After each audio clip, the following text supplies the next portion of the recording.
कहाँ गए मुंदरी, बताओ मुझे, जल्दी करो।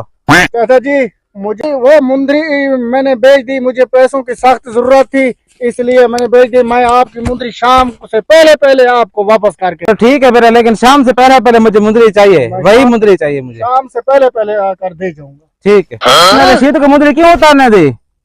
क्या बात है अब्बा, सुलेमान से क्यों लड़ रहे हो? यार तुम्हारा जो दोस्त रशीद है, उसने बगैर पूछे हमसे इसकी मुंदरी उतार कर बेच दी, हमें बताए भी नहीं।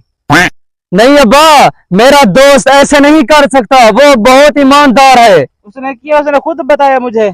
मैं नहीं मानता अब्बा, मैं उसको कॉल करके पूछता हूँ। बाबा वो ऐसे नहीं कर सकता। बेटा उसने मुझे खुद कहा कि उसने मुंदरी बेची और उसके पैसे काम आते थे, उसने खुद बोला मुझे। मैं उसको कॉल करके पूछता हूँ। पूछो। ऐसा नहीं कर सकता वो, मैं नहीं मानता। हो सकता है इंसान है, उनकी मजबूरी हो, बेच दियो। मैं कॉल करके पूछता हूँ। अस्सलाम वालेकुम सुल्तान भाई, क्या हाल है?